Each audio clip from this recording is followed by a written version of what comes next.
Hey everybody, it's GobletX and welcome back to some more Magic Arena, and today I'll be playing another traditional draft of the Lord of the Rings Tales of Middle-earth. Without further ado, let's get into our Pack 1 Pick 1, which is a really strong pack with a lot competing. Just have this highlighted for now so I don't end up with something bad, because Uruk-hai Berserker is a fantastic common, and it is a mono-colored card so it doesn't tie us to any particular archetype, and it's in the strongest color in the format. So that is a card we could take here. There's also Birthday Escape for another great card where the ring tempts us. Get that ring flowing around. There's also Theoden. That's the most restrictive card in the pack because it's only going to work in the red-white humans archetype, but it is like the strongest reason to be in that archetype. So that would be reasonable as well. But then there's also Eowyn, and I think I might go with Eowyn. I've just never been unhappy to have an Eowyn in my deck. This is a card that's going to make combat just so much better for you at pretty much all times, being able to give First Strike or Vigilance to one of your creatures every single turn. Even by herself, she can gain the First Strike or the Vigilance if you need it. If you need to be defensive while still poking at your opponent, that's where Vigilance comes in. And if your opponent has a lot of blockers where you're not going to be able to get through well, that's where First Strike can be quite valuable. So Eowyn's just always been a super impressive card, and I think she is probably the strongest mono-colored card out of pack 1, so I'll go with her over the Uruk-hai Berserker there. For pick 2, we have another incredible pack. There's a Rally at the Hornburg, Red's best common. This fits incredibly well into basically every red archetype, especially red-white humans. And we have started with an Eowyn, so that'd be 2 humans right off the bat. We are passing a Theoden, which is quite unlikely to come back, so we'll be fighting somebody over the red-white humans archetype though. So that is one reason not to take Rally here. There's also Torment of Gollum for a fantastic black common, Lorien Revealed for a great blue one, and my pick here is actually going to be Horses of the Bruin, and I think this is just a phenomenal blue sorcery, being able to bounce 2 things for 5 mana. You can bounce any creatures, including tokens, so this can clear out an Orc Army and just kill it forever. So Horses of the Bruin is just a super sweet card, a lot of value, a lot of impact for that 5 mana. You're getting a Scry and a Ring Tempts You as well, so I'll just go with taking the best monocolored card in the pack again, which is Horses of the Bruin. Now we have some great blue cards to follow up between Glorious Gale and Stern Scolding. Definitely would have been a decent draft putt if we just immediately hopped onto red-white humans. We would have taken Rally after Eowyn or Rally after Theoden, and then we get an Erkenbrand to go with the humans archetype. But I'm perfectly happy to see some powerful blue cards here to go with our Horses of the Bruin instead. So let's grab... I think Glorious Gale's better in a vacuum, but since this is best of 3 draft, we could take Stern Scolding, because there are plenty of Power 2 or Toughness 2 creatures, and this is going to be really, really good in the right games, and in the wrong games where our opponent does not have things that this counters, we can always just sideboard it out. So I'm actually going to go for Stern Scolding over the Glorious Gale there. Now we've got a Gandalf Sanction to potentially push towards blue-red spells, where this is an incredible finisher. Your first copy of Gandalf Sanction or Fiery Inscription is super, super, super important for those blue-red spells decks, so I do like to take the card highly and gets headed in that direction, because I think that archetype is quite powerful when it's open. We could take the Bath Song as well. This is a phenomenal blue card that's going to be great in any blue archetype, even if we don't end up in blue-red in particular. So in case red is getting super heavily drafted, a lot of the best cards for blue-red spells are the best cards in red in general, like Smite the Deathless, Fear Fire Foes. So if red is heavily drafted, the Sanction might not work out. So I think I'm just going to stick to blue actually for now, just completely mono blue, because blue definitely looks perfectly open. Now we have a Deceive the Messenger, one of my favorite cards in the whole set. Really good common for the blue decks, because the majority of blue decks in the format want to be playing a ton of instants and sorceries instead of creatures. And this is one that can up your creature count and your instant sorcery count at the same time, while being a way to just completely destroy a 1-1, a 2-1, or a 3-1 on blocks. So, big fan of Deceive the Messenger, and that will be the pick for me here. The other good cards here are mainly Stalwarts of Osgiliath. Basically any creature that makes the Ring Tempt You when it hits the board is a pretty good one. But we are much heavier into blue, and I like Deceive a lot in any blue deck. Pick 6 now. This pack's pretty bad. Quarrel's End is solid in blue-red spells, though. You can discard one of your leftover spells to draw 2, and you get a creature off of this card while putting another sorcery in your graveyard, which is good for the archetype. Willowwind is very, very, very filler. Basically, I've only played that card in Sealed, where you don't really have the option of what creatures to run in your deck. I've never like actively drafted a Willow Wind. Yeah, I think I'll go for the Quarrel's End here. There's also Desperate Rescue and the Ambush here. These are both good black spells, but we're not really touching black at all right now, and I think that blue-red is a better archetype to try to go for, because black is pretty heavily contested usually, and I don't think we've seen a lot of good black cards outside of the pack that we opened up. So I think people are drafting some black in our draft pod. Alright, not a huge fan of any of these cards for any deck, but I'll take another Quarrel's End for potential blue-red. Treason Visengard can be okay when you have really valuable instants and sorceries, like a Gandalf Sanction. But more often than not, I usually like to end up cutting it, maybe just running one copy. So I'll just take another Quarrel's End there in case we go to blue-red. Legolas is not a good enough reason to try to push into blue-green. It's just going to be one big creature. That's kind of it, just one large dork, and it takes quite a while to make Legolas big. I'll just take an Eagles of the North for mana fixing if we go to blue-white with this Eowyn. And now we've got an Arwen's Gift, which is a great blue sorcery, scry 2, draw 2. Don't mind if I do. Now we've got Lorien Revealed, another fantastic blue card advantage spell, like that a lot. Ooh, there's a Great Hall of the Citadel as well. I think at this point we're not likely to be a Great Hall of the Citadel deck, and I completely didn't notice this the first time around. This card has gone up a lot lately. It's actually a really fun card to be able to splash in any legends you open up, since there are like 1 or 2 legends in every single pack. So Great Hall is actually like really good fixing, but this deck doesn't really look like it's going to become a Great Hall deck. It's definitely going to be a blue spell focused deck with horses, Lorien Revealed, Bath Song, all that kind of stuff. So currently looking like blue-white over anything else, so we'll take another Eagles. Now I'll take my first Treason. And pretty happy to be in blue here. I mean, these cards are pretty much unplayable, but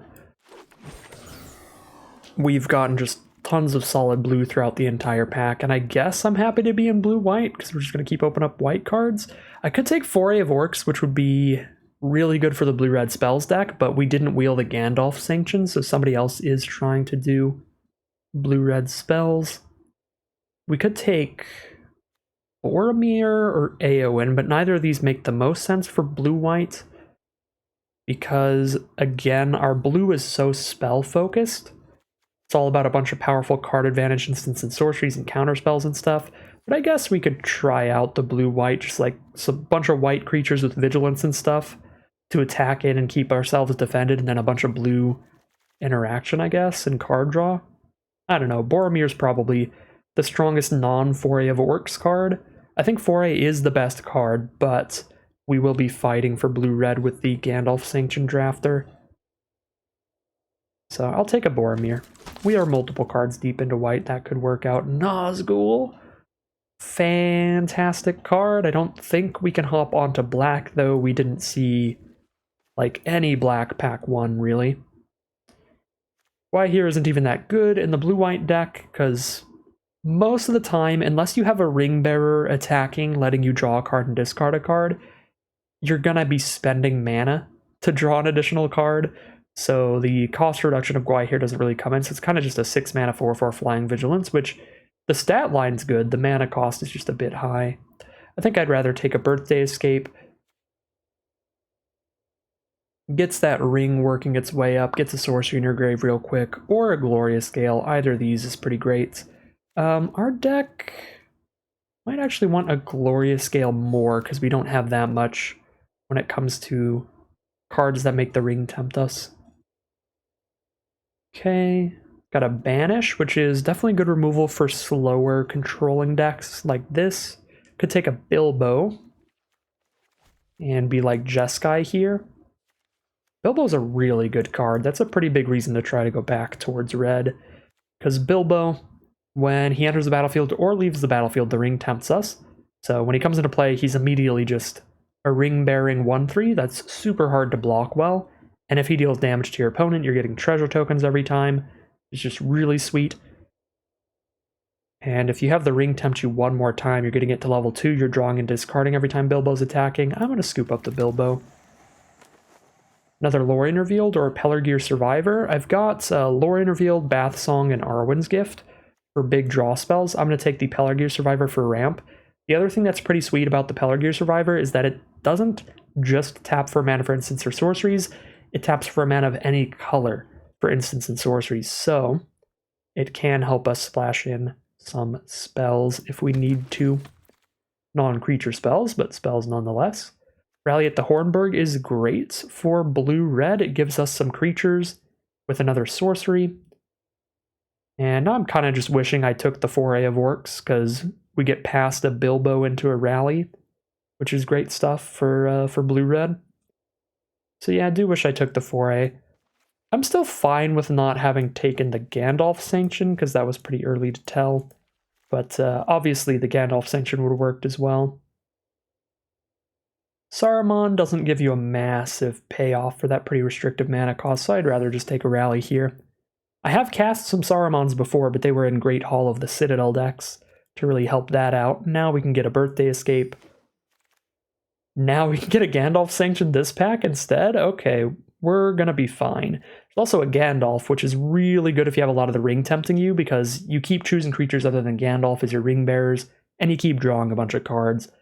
Massive, massive card draw engine, but our deck definitely looks more geared towards a big Gandalf Sanction victory than a ton of Ring Tempting. We've got the Bilbo, yes, but that's about it. We've got Bilbo and a Birthday Escape. Yeah, not a ton of Ring Tempting going on. An Isolation here over a Breaking. Take a Kingfisher. Another Birthday Escape is great. Another Treason of Isengard, so we have two of them, so it feels a little bit more like we have two copies of Gandalf Sanction. I think that's reasonable. Alright, we've got 20 cards right now. So we only need a few more playables to have a complete deck, and we've got a whole third pack to get there.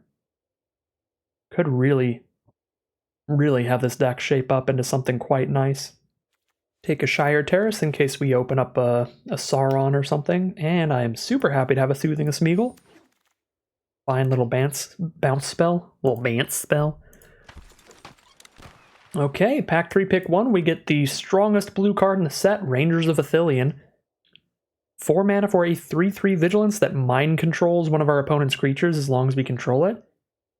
It's actually not going to be as strong in this deck as it would be in more creature-heavy blue decks, because we're going to be running so few creatures that if our opponent has removal spells, which most of them will, they'll have removal spells left over when we play this, just because we're not playing other creatures to give them the opportunity to cast their removal. But this card is still the strongest blue card. It's still very, very, very good. Huge 2 or even 3 for 1, depending on how much value you get from the Ring Tempting You, but 4 mana for a 3/3 Vigilance. Blow up your opponent's best creature and take their best creature, basically, is what mind control is. It's like you get a copy of their best creature as long as you control it. Super good stuff. This pack's a pretty big miss. These blue cards are not good for blue-red, and Improvised Club is also a bit awkward in blue-red, but I'll still take it. And hope that we can get like a rally off before I draw into Improvised Club, so we actually have something expendable to sacrifice. So I only have one land cycler here, the Lorien Revealed, so I don't really want to cut any lands yet. So I think we're going to be on 23 lands currently. So we could start cutting one land at a time as we draft to see what our deck is really missing and what it's really going to be running. So we drop a Captain of Umbar here. And then another Horses of the Bruinen, probably just as the strongest card in the pack, but I could definitely see another Glorious Gale working out quite nicely too. Don't think it'll be Arwen's Gift though, but let's take another Horses. Saruman's Trickery is an incredible counterspell. I will absolutely take that. It also sort of adds to our creature count with that Amass. There's another Bilbo. Phenomenal. Not even competing with anything here except potentially a Pippin. We do have double Eagles of the North and a Shire Terrace. So we could easily just run, you know, like 2 Plains, 2 Eagles of the North, Shire Terrace, and then get a Pippin and a Boromir and stuff in here. But that would kind of muddy up the general deck idea, the general Gandalf Sanction game plan. We throw in a lot more creatures in there.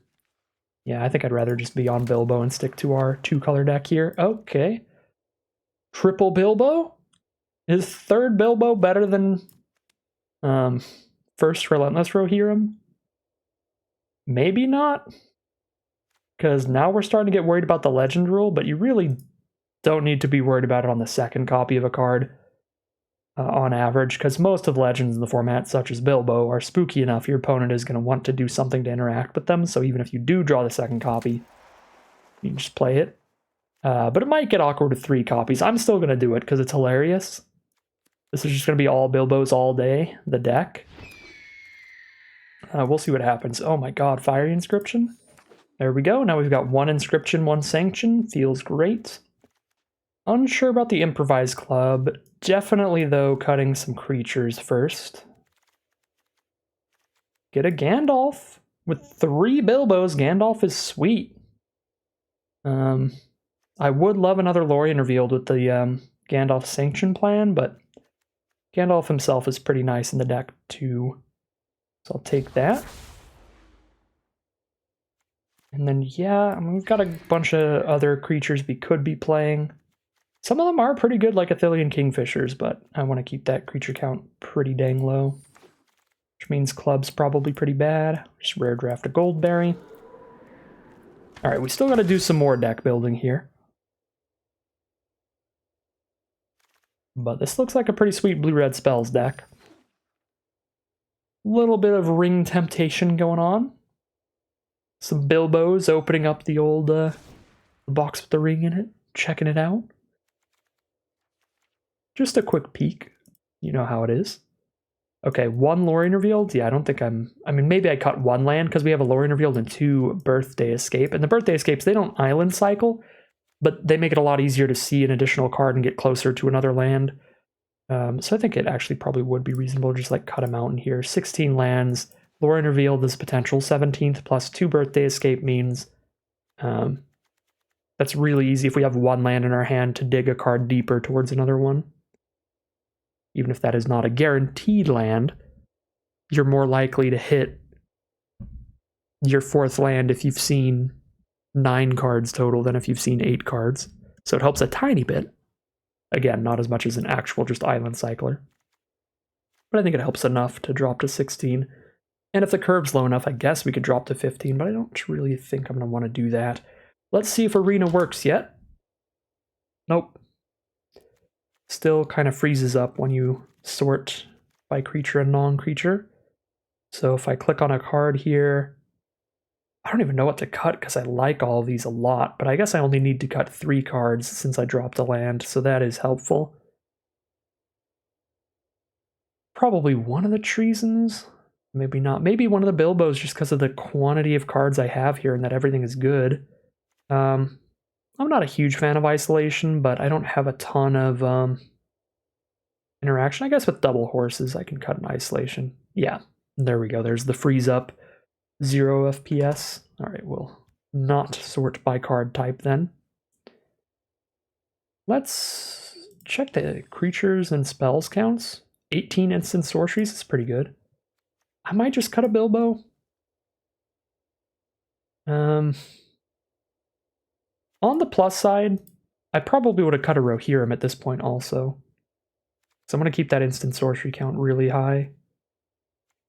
So I don't think taking the 3rd Bilbo has panned out poorly because the card we would have taken over it, we also just would have cut here, I believe. So we have 2 Birthday Escape for draw 1, Lorien revealed for draw 3, double Arwen's Gift for scry 2, draw 2, Bath Song for draw 4, discard 2, double Quarrel's End for discard a card, draw 2. Feels pretty dang good for card draw. I can probably just cut like one of these Arwen's Gift and call it a deck there. Believe that is where I'm at. Yeah, let's do it. Drop an Arwen's Gift. Could even see the argument for dropping another one of these, like a Quarrel's End or something, just to get that 3rd Bilbo back in, but we'll go double Bilbo. And higher instant sorcery counts. And then we call it a deck there. Alright, so here we have a look at the final deck for today. It is a blue-red spells deck with a kind of ring-tempting package as well. We've got double Bilbo. They're going to have the Ring Tempt us when they enter the battlefield or leave the battlefield, which is particularly good since Bilbo is a great ring bearer as a 1/3.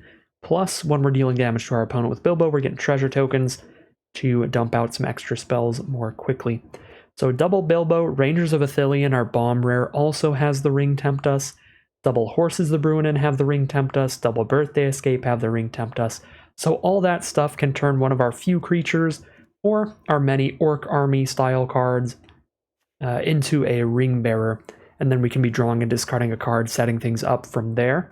But we also have Gandalf, so every time the ring is tempting us, we're potentially drawing additional cards to keep us just jamming out spells super fast. And with our incredibly high instant and sorcery count, we have the usual win conditions for blue-red spells, Fiery Inscription to keep shooting our opponent in the face throughout the game, and Gandalf Sanction to do it for a ton of damage off of one spell later on. So pretty fun stuff, pretty classic stuff for blue-red as an archetype. In the format, we've kind of got both halves of what the color pair is good at doing, the blue-red spell stuff and the blue-red ring tempt stuff. So we'll see how it all plays out for us as we get into the gameplay. Here we are on the play for game 1 of round 1. We've got a couple counter spells to stop our opponent's early plays, and as soon as we hit any 4 lands, we can use Arwen's Gift and the Bath Song to try to draw into whatever we need. So I'm just going to Scolding that because we don't have a lot of other early game action, so I just want to make sure I stay alive for a little while. So we'll clear out the Rohirrim Lancer with that. We are playing against blue-red spells, probably, as they have played a mountain and an island. So we drew into a mountain to have our second color and a Fiery Inscription, so that we have that on the board for the rest of the game. We'll be shooting our opponent every time we're casting an instant or sorcery spell.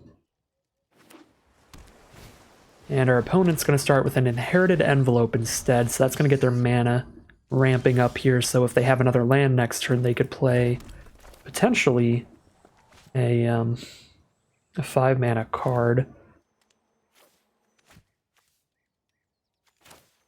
I think it matters too much between Bath Song or Arwen's Gift right now. I'm going to go for the Bath Song since he's got multiple modes to get rolling through. Let's get our draw 2, discard 1. Not hit a land to discard, which would be great. I'm going to keep the Birthday Escape because it's cheap with the Inscription. That should be pretty great. I guess I could discard Gale because this hand looks like I'm going to be just tapping out during my turn over and over. Definitely don't want to discard Treason of Isengard here with Gandalf Sanction in the hand. I think our game plan here is just going to be to turbo spells and outrace whatever creatures they're casting. So that's a 4-turn clock. That'll kill us in 4 turns, but again, we can go real fast here. Not hitting lands is rough, but I think it could be fine. I could play Bilbo here and try to get some treasures off of him, but again, I think I'm just on turbo Gandalf Sanction. I discard Bilbo, weirdly enough, and then I'm going to Birthday Escape. Find a Pelargir Survivor, which is also not a land. I was really hoping to be able to cast Quarrel's End and to Deceive the Messenger, which I guess I can still do if I hit exactly an island. If I play Pelargir Survivor, I play nothing else this turn. Yeah. Come on, land. Oh my god, alright. We have 4 lands, 18 cards deep. That is super unfortunate. Next turn we get the double blue from the Bath Song, which is definitely very good. I'm not going to shuffle any instants or sorceries back, because we're going to be on Inscription plus Sanction victory soon. I've got a Rally for more chumps, I've got a Deceive for another chump, I've got a Soothing for another chump. I'm pretty sure we can get this on lock here. Basically, if they don't have a counterspell up for a Gandalf Sanction later on, they're probably going to die pretty quick. If they do have a counterspell up, we can still kill them over time, because even if they counter every instant or sorcery we cast, we just need to cast 8 more. Alright, there we go. We found a land. Get double blue this turn as well. Let's go... Make sure to make the most of that double blue. I've got another red source in my hand, and only red one red card I really want to play, so let's go Arwen's Gift and hold up the rest of the blue. Find a Birthday Escape, beautiful. I do think I want to play a land next turn, so I'll pick up another land for then. Then I will play Birthday Escape. Put them to 12. Get another land. Drop the mountain, play Rally, and hold them as blockers. They're at 10 life now.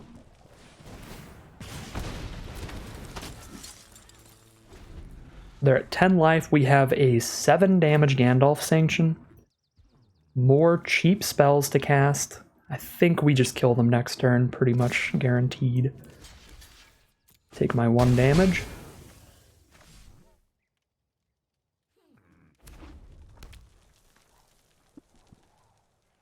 I guess, again, it's not guaranteed. If they counter-sanction, they won't die, but they'll still die in 2 turns if they counter-sanction. Just from casting multiple spells. Alright, no counterspell for sanction. Wonderful. They're at 10. So I should cast some other spells real quick. I'll just bounce a captain. Why not? Deceive. A war beast. Sanction a Kingfish, and that is well over lethal. Plus I can hit them for 4 more damage with the Ring Bearer. Right. Well, game 1 went incredibly well. We got to do Inscription and Sanction things, so obviously that was going to be pretty busted. We are against a more creature-heavy blue-red deck. They seem like more just classic blue-red mid-range, like your general draft deck, instead of a very specific archetype. They got the big War Beast, they've got a Captain of Umbar, a Lancer, some good ring tempting going on with Inherited Envelope, Lancer, another Lancer. So a little worried if they get a good Ring Bearer going late. But I can't really run too much more interaction than I currently have. I could throw an Isolation in, or an Improvised Club. I guess we were a little better at spitting out 1/1 tokens than I imagined in the past, so Improvised Club might not be that bad. I still think I'd rather put Isolation in if I need more interaction, but I don't think I do. I think I'm pretty happy with the deck as it is for this matchup. Like, Horses still seems perfectly solid against them. That adds some big interaction. Yeah, I'll run it back. I'll keep the deck as is as we head into game 2. Alright, there's that Fiery Inscription. Could even get greedy with it and wait to play my Rally till after I play the Inscription. Guess it depends what they play here. Hopefully no powerful attacking creature on turn 2 that I need to immediately block. Well, I guess... Hold up. I was going to say, I guess I get 2 damage by playing Rally turn 2 anyway, but not if they play a blocker. Now I get 0 damage out of Rally if I play it before Inscription. And these tokens don't even block the Battle-Scarred Goblin well, because it just destroys every 1/1 that tries to block it. So I'm just going to hold off, get greedy here. Instant speed Horses of the Brunnen could be pretty nuts. Especially against an army token, that could be really good.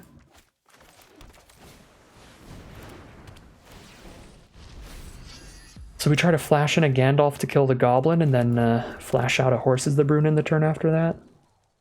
Definitely taking some extra damage here, though. Maybe I should have just ran out Rally on 2, but then I would just be using it to chump a 2/2 right now. Still, I guess now it would chump a 5/4, which is much more important.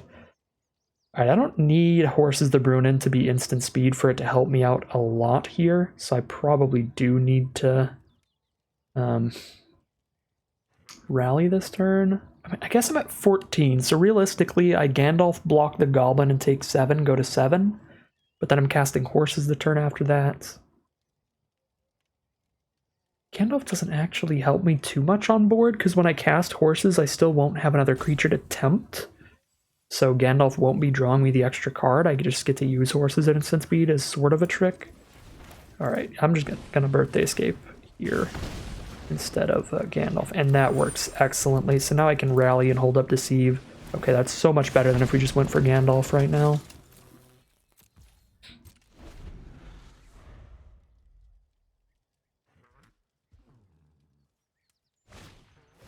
Okay, there's their own Rally at the Hornbird.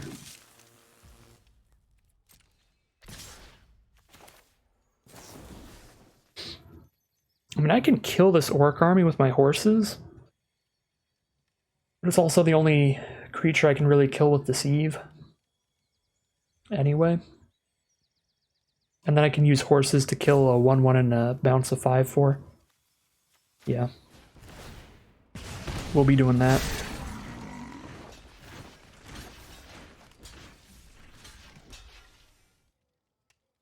Probably better to do this. It's a lot of damage, though.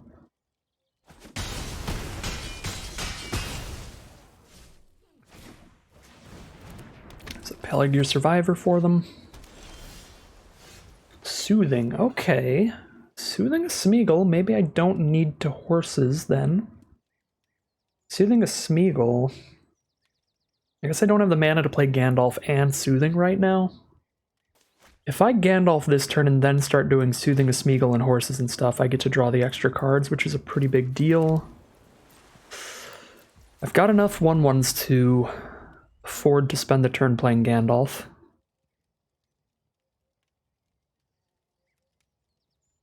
Be a painful turn. All in all, definitely got my my greedy Wario instincts coming back to bite me again, where I should have just rallied turn 2 and I would have been able to be much more mana efficient here, be at a bit of a higher life total. Easier position to try to stabilize than I'm currently in. Okay. We Gandalf. This is going to be the first counterspell we've seen from them. Alright, bummer. Then we are in a very rough seat. Okay. They do have counterspells in their deck.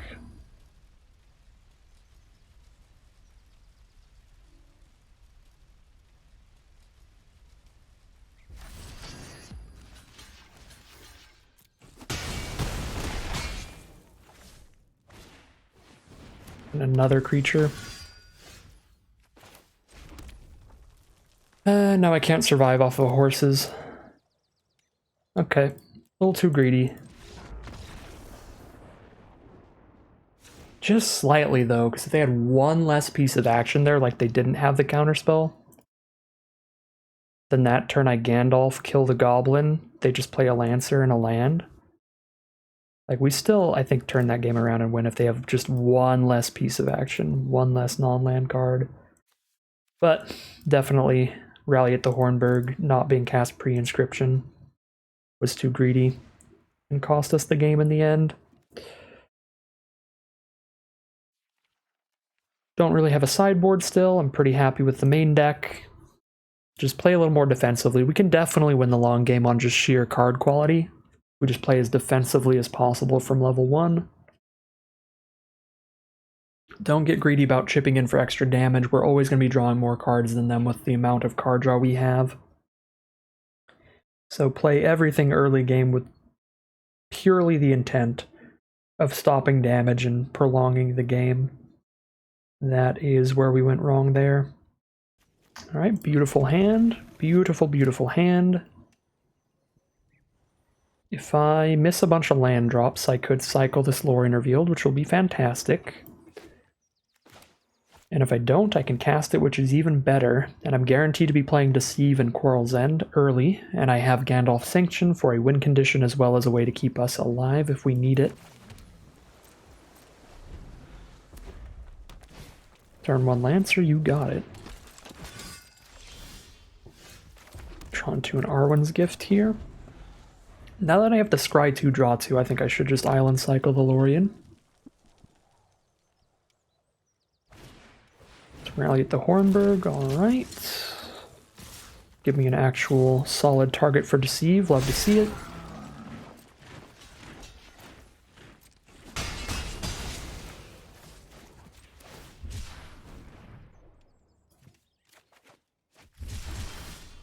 Ooh, drawn a Bilbo. They don't have removal. Bilbo is really going to be a roadblock for a turn here. I think I even attack with this, because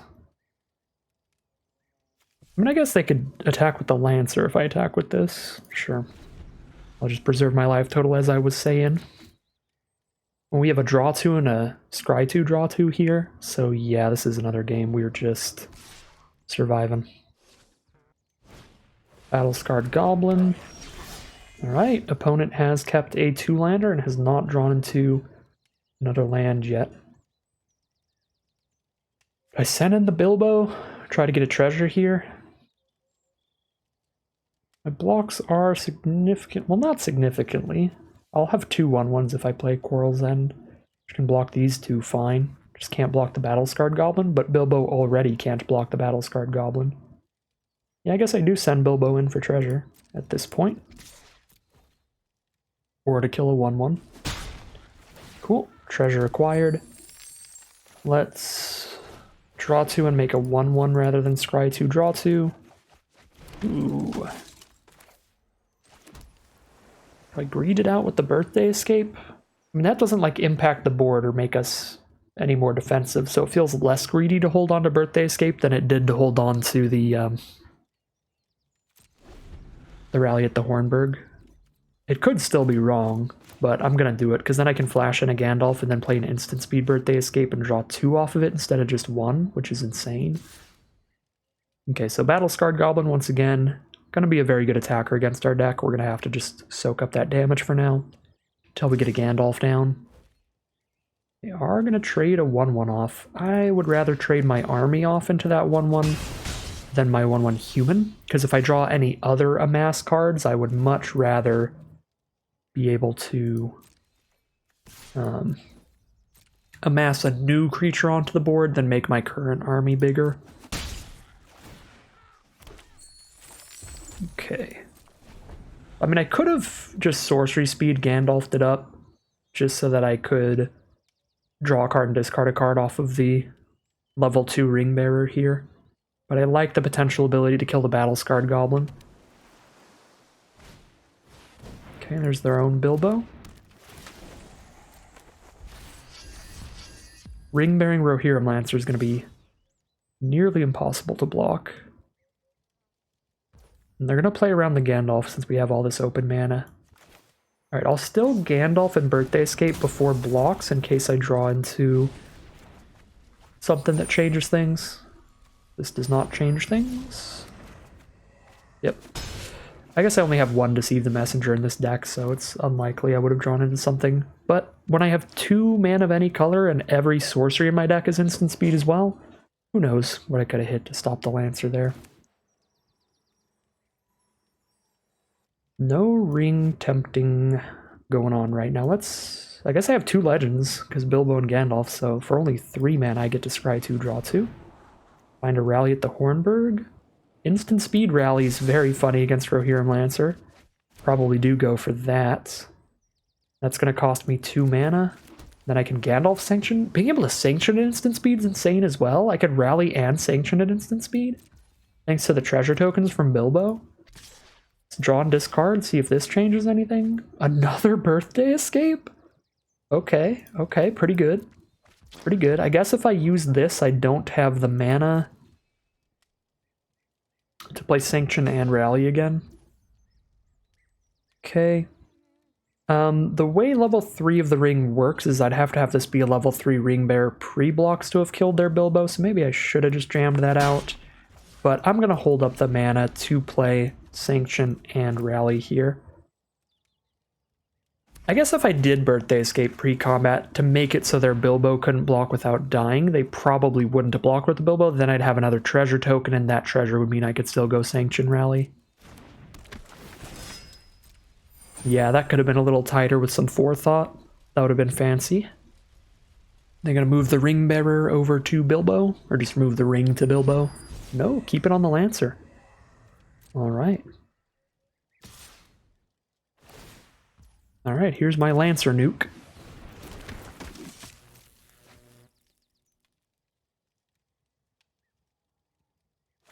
And then when the Lancer dies, they can make Bilbo a level 3 Ring Bearer. Then I can kill Bilbo with Sanction. And then they make something else a level 4 Ring Bearer, but then I Treason of Isengard the Sanction back on top and redraw it with Birthday Escape or by attacking with a Ring Bearer to kill the level 4.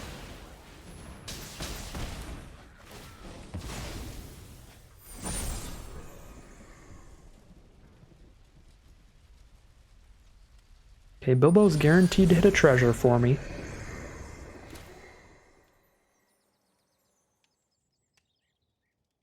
Treason, sanction to the top, draw a card, discard a card, have the treasure for sanction. Blow up the battle scarred goblin. Instant speed as well. Yeah, I'm just gonna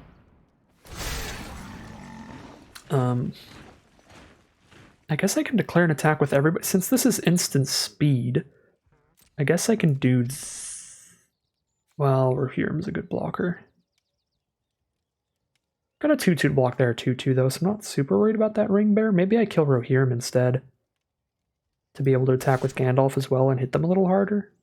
Doesn't feel like it. I would just play super defensive. Yeah, let's just do this. Draw the sanction. Discard a backup Bilbo. Get my treasure. So I can Birthday Escape pre-sanction and hit them even harder. Also draw another card by doing this. Drawn to a Soothing a Smeagol? Alright, that's a pretty good one. They're down to 8. Another Rohirrim makes the first one a level 4, which is spooky, but I can double block it very freely.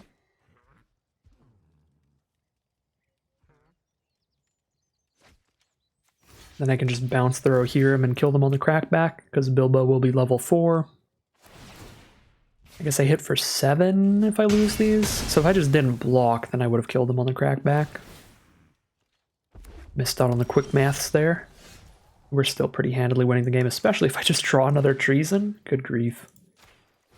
Just Treason back the Sanction, draw it off the Ring Bearer, go to town.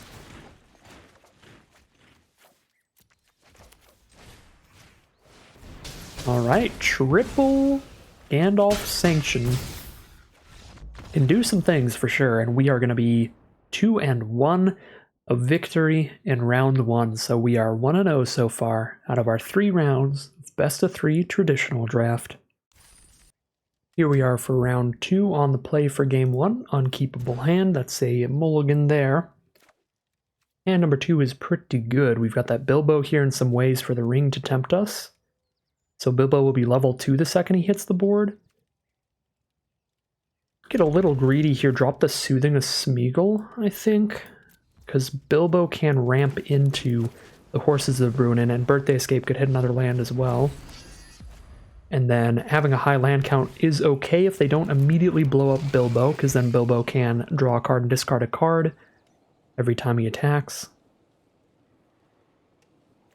Definitely hoping for a lack of removal from our opponent, and they are in black, so that could be an issue. Because black has tons of excellent removal in this format, in particular Claim the Precious. But they have Claim the Precious, some great uncommons, and they're black-red, so Bilbo's probably just going to die here. If so, we might have to head into game 2, because this hand is not going to do much without Bilbo. We've drawn into a couple lands and another Horses of the Bruinen. So if we lose Bilbo, we kind of lose our whole game plan right now. Okay, so they're going to be blocking with that Haunt of the Dead Marshes. I can't do anything about that except sanction the Haunt, which feels like definitely the wrong thing to do, so I should just attack. I hope to find some instant speed interaction if they're trying to like block and combat trick here. Don't find any instants, just another land for us. And Bilbo might get blown up here by the Death Touch trick or something. There's not a lot I can do about that. I can't afford to not attack with Bilbo, because if I'm not drawing and discarding, I'm not doing anything. And I've got no interaction. Luckily, it's kind of a meaningless combat trick overall. I mean, they keep the Haunt and they get a 1-1, so that is very okay with us. Because now, next turn, I can just bounce 2 of their creatures to make sure they don't have the correct blockers for Bilbo. And yep, that's going to be great. Can permanently kill the army. Oh, they already just don't have the blockers, so I don't even need to pre-combat the horses here. If I do, Bilbo will be a level 3 ring bearer, but that's just not necessary. So we'll see what we draw into first. Yet another land. This is pretty rough. Still definitely horses to prevent some damage here. Make them recast the warg and just kill the 1/1 army since it's a token. Quarrel's End is definitely a good draw. We can discard a land to draw 2 here. We're at the point where we've gotten a treasure from Bilbo and we have 5 lands already. So we're doing pretty good on mana. Gotta find more spells, really. Well, I'm pretty happy to see a Swarming Moria. If they're going to play more armies for me to bounce with horses, I'll be super happy with that.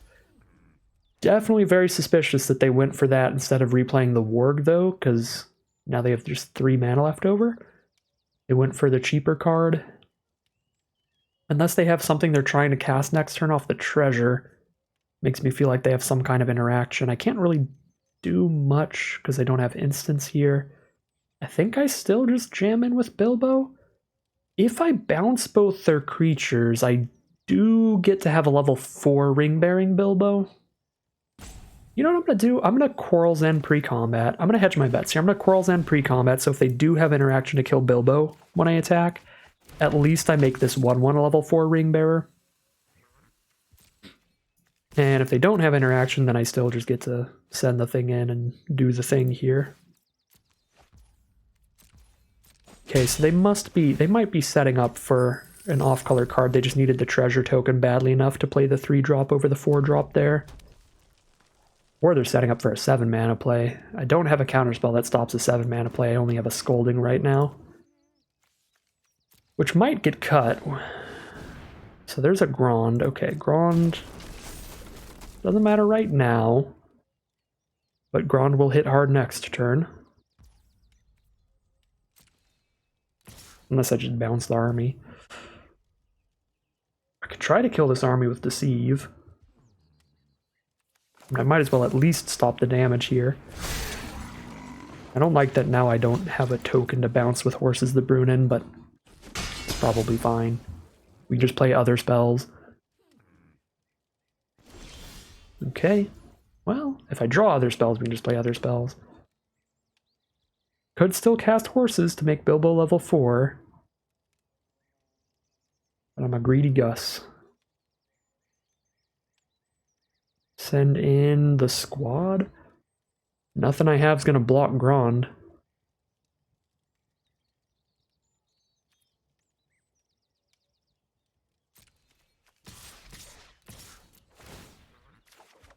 Find a rally. Sure, I'll just cast that.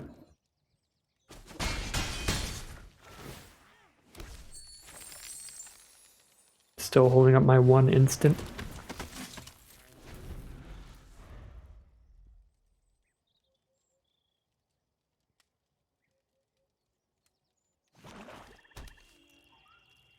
I hope they play a token. I hope they amass again.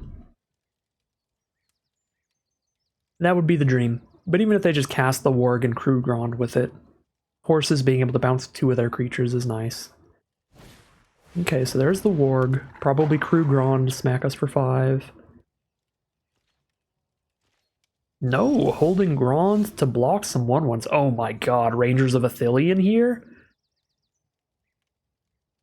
So, I mean, they can't block Bilbo at all already, so I don't need to bounce anything. I can just play Rangers and steal the Haunt, and then they have nothing that blocks Bilbo. And Bilbo's a level 4 ring bearer.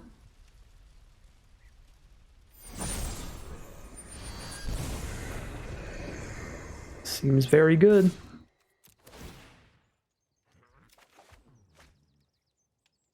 I enjoy that a lot. I'm actually going to discard Scolding because they've cast 1 spell all game it could counter, and it's something that they can revive from their grave anyway. But I like being able to move the ring bearer around if they like Fear Fire Foes Bilbo here, to kill Bilbo and all my 1/1s or something. Just having the ability to put level 4 ring bearer onto something is very, very, very big.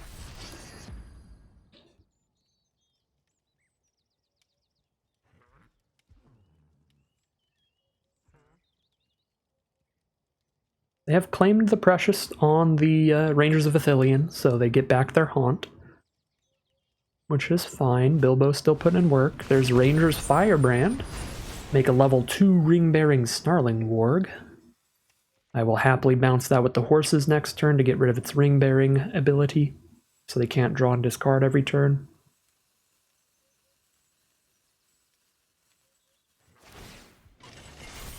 They're just going to crew Grand instead, though. Okay, I'll take the 5.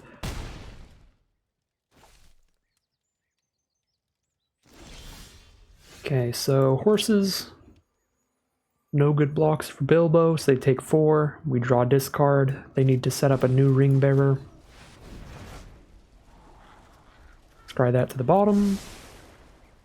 Keep it on Bilbo. Send in the squad. Drop the mountain. She's gonna not play any more lands for the rest of this game. We have 5 treasure tokens. I guess I could have just killed them with Sanction. If I... Yeah, I guess if I just didn't horses, I could have just sanctioned a 1-1 to win. Should have done some more math there.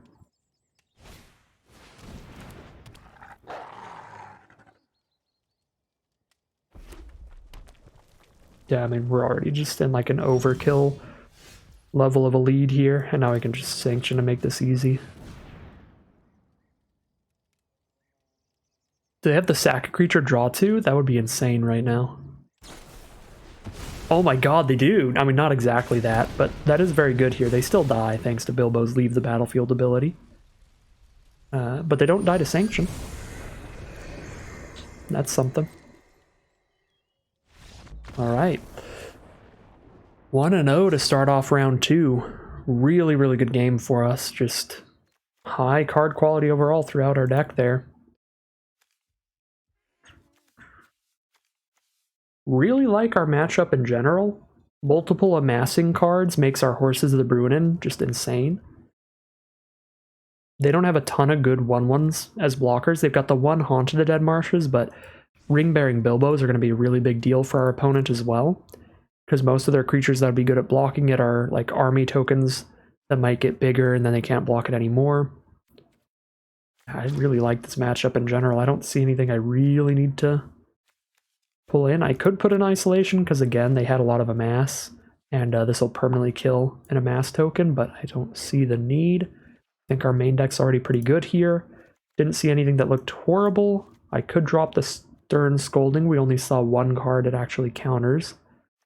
Also Gale, because they had a lot of non-creature creatures, instants and sorceries that amass, an equipment vehicle as one of their creatures, and obviously Gale doesn't counter any of that, so maybe we drop Stern Scolding and Gale for cards that can affect what they have on the board, like an Isolation, a Kingfisher, or Isolation Improvised Club, that kind of stuff.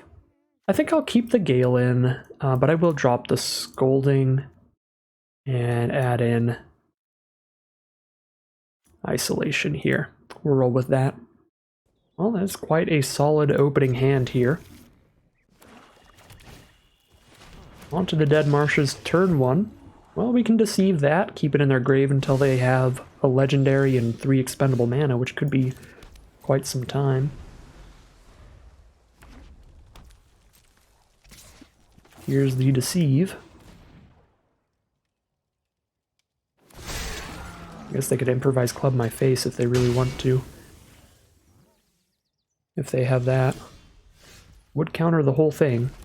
Okay, I've got 4 lands. I'm not going to island cycle this Lorien Revealed. I just need to draw 1 land all game to get there. And Arwen's Gift scries 2, draws 2, digs for some more lands. Probably going to have to play Rangers first. Make sure I'm impacting the board early, although they played nothing turn 3, turn 2, or turn 3, so for now I'm not under much pressure. If they play anything small enough for Rangers to steal, I'm just going to drop it, but if they play like a 3-4 or something, I can just scry 2, draw 2. I don't think I'm under a ton of pressure, so I'll be fine. Alright, I guess I can borrow the Rohirrim Lancer. Ooh, I could also hold up Trickery, Isolation, and Orthanc.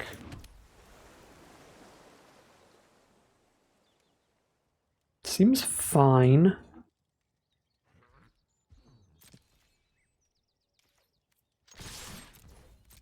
I'm in the aggressive lead here. If the board position doesn't change, just attacking with 3/1/1s will win this game. So I'm just going to play the control role here and be really annoying and really rude. But you do what you gotta do. So they play a 5-drop creature, I just put it back in their library. They cast a powerful spell, I counter it. Yeah, again, I don't need to blink here. I can just hold up all this mana. I am currently hitting them for 3 a turn, they're hitting me for 0. Now if they cast a good instant during our end step, then they're going to get something through. That could be a little bit of a problem. But ideally it would be like they cast a good instant during our end step, and then a creature during their turn that I just bounce.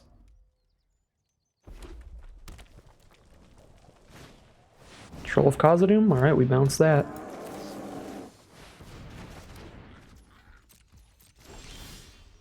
Okay, still have a Trickery to hold up, but now if I don't Trickery something, I'm not doing anything with my turn. Treason of Isengard something. I mean, we know they're just going to redraw a troll in a couple turns. They have 3 cards in hand. They didn't play anything till 6. They probably have like another 6-drop here. 1 land draw off from playing Treason or holding up Trickery. This could be wrong. I'm just going to Trickery something, I think.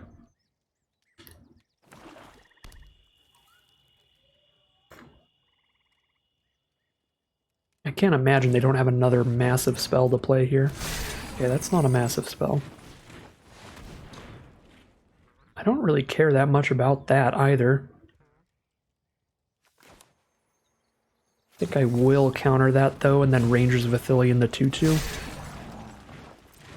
And then we just need to bounce the troll, and there we go, there's one of our bounce spells. I was going to say we can just Treason back so that we can bounce it, but if I just top deck Horses the Bruin in, no Treason necessary.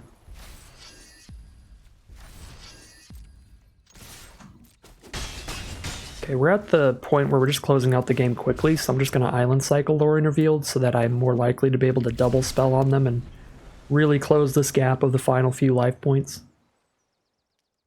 If they just recast Troll, then they're dead.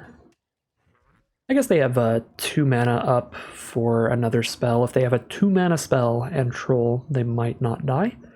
But they've only got 1 other card, so unless it's just like a really good other spell, and I don't think any 2 mana spells are going to be good enough. I suppose Improvised Club could be good enough, because then they sack the Troll in response to this and blow up my Rangers, which gives them back their 2/2 army. Okay, it is not Improvised Club, so that is going to end round 2. That is 2-0 in that round, and 2-0 in the event in general, so no matter what, at least 2 wins out of the 3 rounds, so going to be a positive record here, a positive win rate, but as the prizes are in traditional draft, they're pretty top heavy, so we are going to be competing to the best of our ability, fighting to get the 2,500 gem reward. So we'll see how it all ends up here as we head into the final boss of tonight's draft. Alright, really good luck with our rolls at the start of each game. We've been able to be on the play game 1 in every round today, which is quite helpful. Being able to play your 2 mana spells before your opponent, your 3 mana spells before your opponent, so on and so forth. Just being able to kind of cast your spells under them before they can is quite the advantage. It's definitely worth the missed draw step on turn 1 in draft. Ooh, draw into a Bilbo. Excellent draw, because I definitely didn't want to just cast a Gandalf Sanction for 1 on turn 3. So very happy to find something pretty nice to play turn 3 here.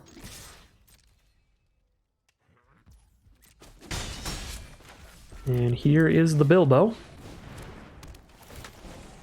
Make Bilbo the Ring Bearer. That makes Bilbo a big target for removal, and then when Bilbo does die, we turn something else into a level 2 Ring Bearer. So the worst case scenario is pretty fine. They've got a Took Reaper and a 2/2 army off of a swarming of Moria, so nothing that blocks a Bilbo. They can block our 1/1s pretty well, but Bilbo attack is free and it gives us a treasure token, which we can use. I have nothing I want to discard to my Quarrel's End right now, which is awkward. Nothing for 4 mana to cast off of Bilbo. I definitely want to keep horses in my hand to bounce the army. I definitely want to keep Sanction for a win con. I might just cycle Lorien Revealed for another land and then Quarrel's End. Is it better to discard Lorien Revealed to draw 2? Or cycle it to get an island and then discard Deceive to draw 2? Like, Deceive does look pretty good on this board state. I'm gonna get greedy here and hope that the draw just, it's like an island anyway. And greed is good sometimes. Wario is the best character. Alright, that's excellent, because that lets me hit an island while still having Deceive.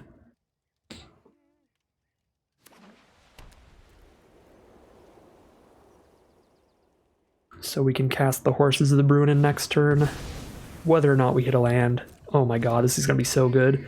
Bounce Landroval and their token, so the token's dead, and then they don't even have a good blocker for our 1/1s anymore. Feels excellent. Ooh, Fiery Inscription though? Hold up a minute. Even more Wario Greed? Do I just Inscription and Soothing the Landroval? It's a level 3 ring-bearing Bilbo, and then they recast it and then I horses? That's probably fine. All things considered, that's probably fine. I guess I don't have to bounce it immediately, so I can draw and discard first. Since nothing blocks Bilbo still. Okay, I will discard the land because I'm getting more treasures. And I want to cast all these spells to shoot them with the Inscription. And now I will bounce Landroval. So, preferably they just play land and recast it next turn. And then they're just super, super, super dead. Not literally dead on board, but very close. Oh yeah, this is nasty. This is evil stuff. We are definitely the villains with this deck. This is not gonna be fun for this opponents. And I'm not sure it's been fun for any of our other opponents either. Treason Isengard, draw, discard that with a Gandalf Sanction. Might as well, we're definitely discarding a Bilbo here. So I've got the leeway of discarding something else to keep that. Yeah, they're over it. Okay, so we're against red-white, which is usually red-white humans, but they look like just red-white mid-range in general, not even like red-white aggro. They have a halfling peasant, they've got an Amass plus a treasure, they've got the Landroval, which is a solid finisher, which I wish I could see right now and double check, but it's a 5-mana 3/4 flyer.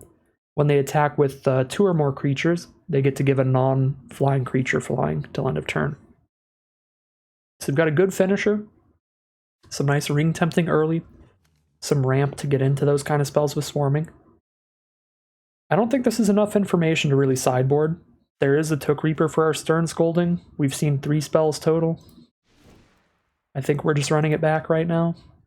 Minas Tirith is a very, very good card. If they're in an aggressive position, this makes sure that they stay fueled later in the game. Every time they get to attack with 2 or more creatures, they get to draw a card as well.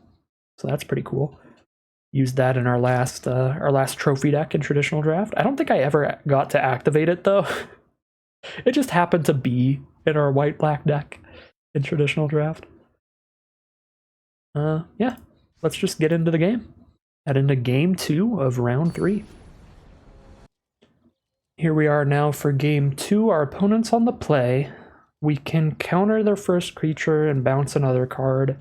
Gotta hit a couple lands to get to Arwen's Gift or a red source for Quarrel's End, but either makes the sand pretty good, and we are on the draw to help get there. Definitely some risk involved in this. Maybe a little too much risk. And it's really, really red source or 2 lands. What are the odds of hitting a red source or 2 lands in the first, what, like 4 draws? Probably not terrible, because one or the other gets us there. I really don't know about this one. This is very borderline, but I'm going to keep it.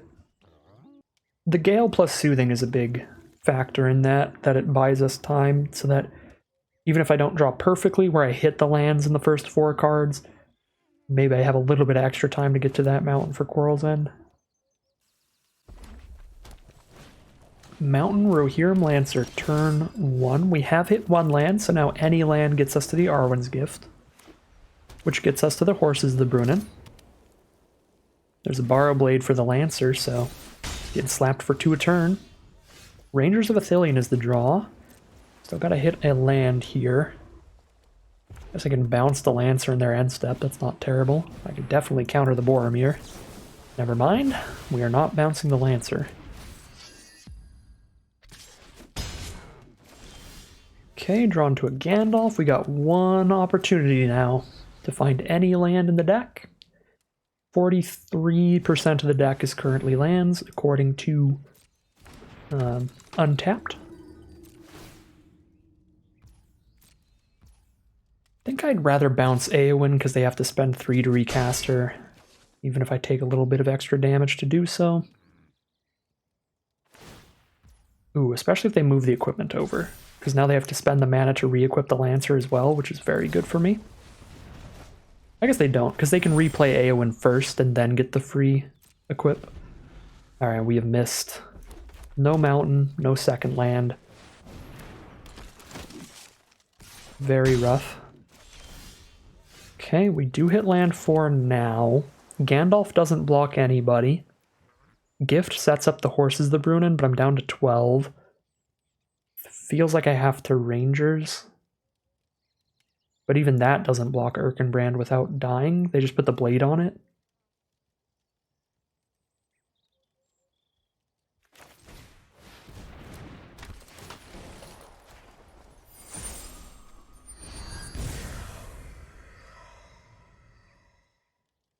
Hoping for no removal here.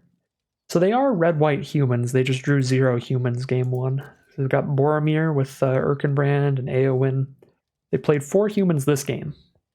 And Erkenbrand that buffs their whole board every time they play a human. So they're going to play Eowyn, equip the Erkenbrand, hit me for 4. 5, because the +1/+1. Okay, fair enough. Really hoping to find a land for Horses of the Brunnen to the point where we will be attacking with Lancer to dig. Yep. Come on, come on, come on.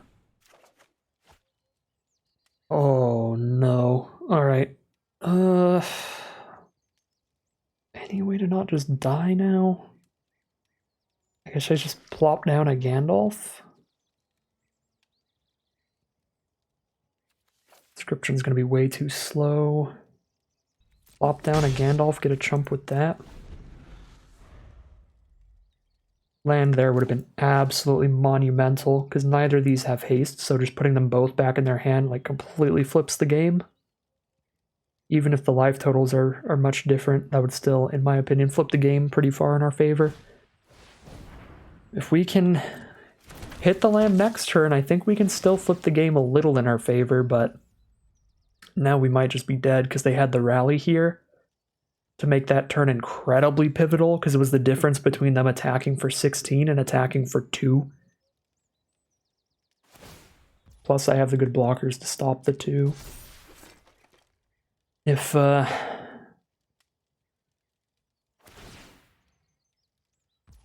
had gotten the bounce.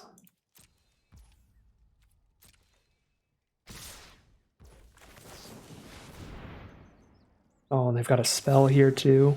Jesus Christ, alright. Well, that was an absolutely monumental missed land drop there. We missed a couple. We missed, I think, 2 during the game.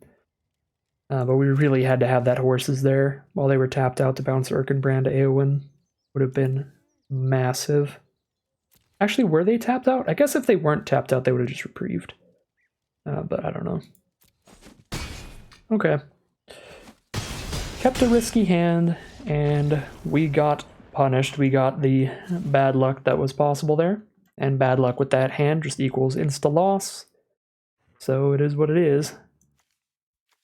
Definitely a calculated risk there. But we missed our lands, so...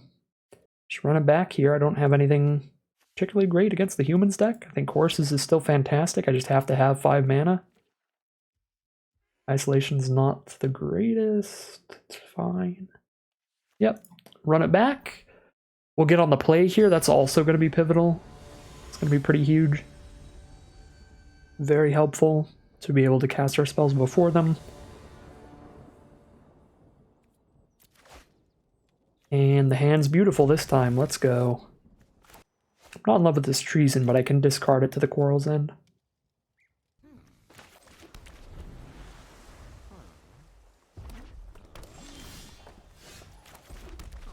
Alright, well I've got the 4 mana for Rangers. I think I'm still discarding a Mountain to Quarrel's End. Yeah, especially since I drew another land. Now I can discard either, but I'll discard a Mountain. Definitely heavier on blue than red. Draw 2 red cards. Alright, well. That's still fine. Grishnak. Oh my god. Where are their bad cards? They played like 3 or 4 very medium cards game 1, and then game 2 and 3 it's all been absolute bangers. There's a Grishnak in there too.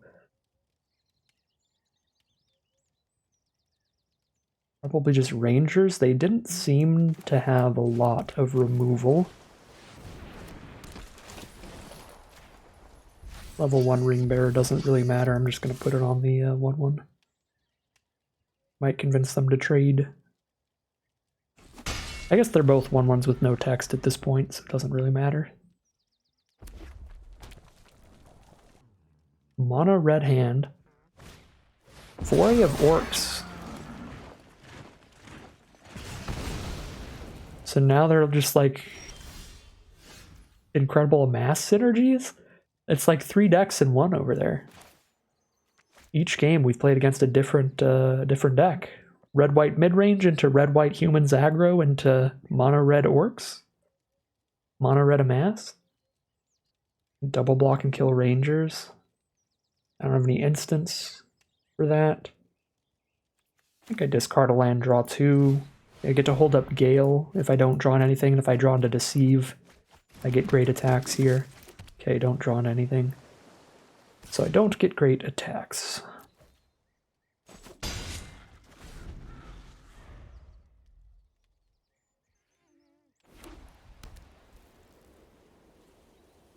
There is the white source. Esquire of the King. Not the scariest thing ever. There's Deceive now. That's pretty good. Can have the Ring tempt me by playing Bilbo, but I don't want to make any of these the Ring Bearer. I really want to make Bilbo the Ring Bearer. So I'm not going to like draw a card and discard a card here. Ooh, if I Deceive, I make their army bigger if they end up killing my Rangers. That's a little sus. I don't know if I like that. At least I think that's how it works. Because I currently control this. Amass puts it on one I control.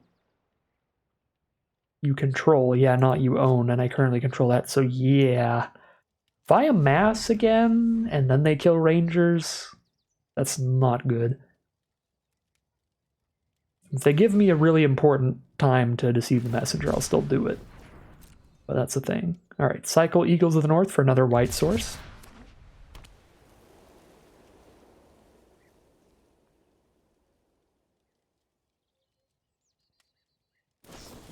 Hobbits Sting. I can't kill any of their creatures in response to this or bounce any of them, so that resolves and they get their army back. Still think I'm in a solid position here. Blade does make any of their creatures big enough to matter quite a bit. Whip to the Esquire, it's a 3/2. Ooh, if I get to kill Esquire the King here, I'll be very happy. Okay, I get to kill Esquire the King here. I think that is the best creature they currently have. Better than just 2/2s and 1/1s, because it's got a pretty good ability. Alright, Bilbo lets me draw and discard every time it attacks, and we get a treasure if we hit them, so we're definitely sending Bilbo in. Could have treasoned pre-combat to send in a 3/3 as well. Ooh. Saruman's Trickery. I get to feel warm and cozy and super defended here. I don't have anything great in my graveyard, and I want to spend some mana here, so I guess I'm sanctioning. To treason back the sanction later. We just sanction now, hold up Trickery and Gale. And then treason the sanction back later.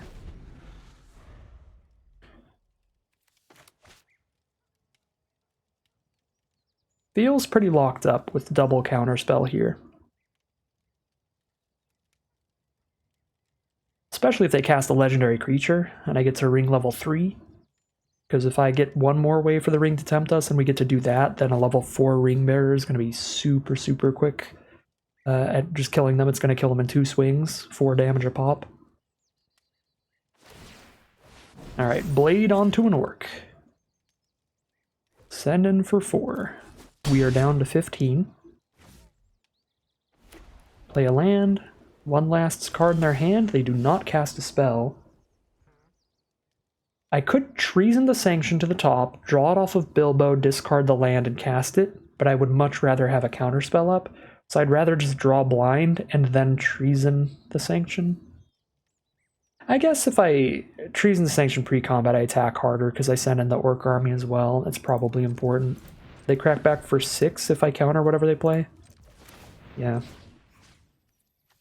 Alright, I should do this pre-combat just to amass 2 before I attack.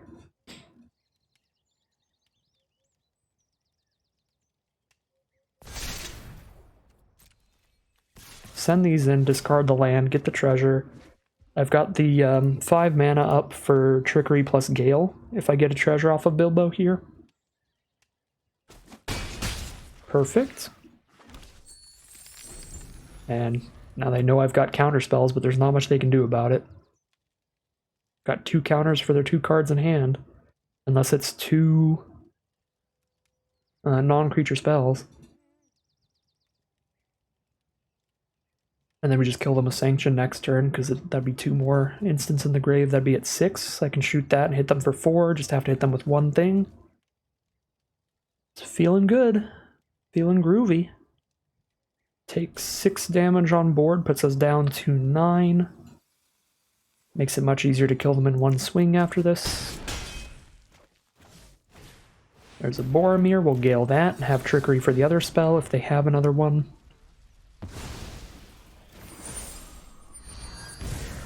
If they do not, they are already dead.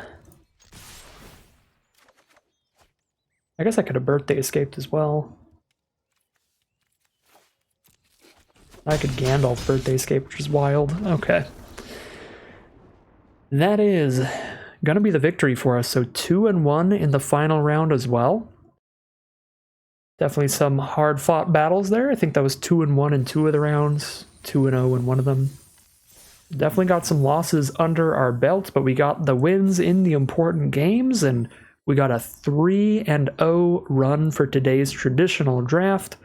Great stuff from this deck. And that last round was interesting because our opponent had kind of a similar deck to ours, where it's kind of like two pretty strong strategies shoved into one. But I think our deck was a little bit more streamlined than theirs to our benefit there, where we have a lot of our deck focused on the blue-red spells archetype, and then a lot focused on the Ring Tempt half with Gandalfs and the Bilbos and all that stuff. But for us, a lot of these Ring Tempt cards do play very well with our instant sorcery cards, because being able to draw and discard a card every turn to set up for exactly what we need is pretty important. When we've got a bunch of dirtly spells, being able to get extra treasures is huge as well with the Bilbos, and I have frozen up Magic Arena again. So yeah, kind of like 2 big halves to our deck, but they work together really in harmony there. And then just drew a lot of stuff at the right time, which was pretty sweet. Yeah, great deck. No huge over or underperformers at this point. We are pretty late into the Lord of the Rings format. I've drafted it a whole ton, so I had a pretty good idea of what I liked and disliked about all these cards. I guess Stern Scolding was a little bit of an underperformer. I don't think we got to counter anything with that, and I haven't played with that card too much, so that's probably the biggest underperformer, but pretty much everything else performed about how I expected it would, which was pretty dang good. Pretty dang good for everything else in the deck. So that is it for today's deck. That is it for today's draft. And that's going to end today's video. As always, I'd like to thank my patrons and YouTube members for their support, as well as you for watching the video. If you'd like to see some more videos like this, you can always like, comment, and subscribe to tell the YouTube algorithm to send you some more in your recommended feed. If you're interested in catching me live, you can check out the Twitch channel in the link in the description below.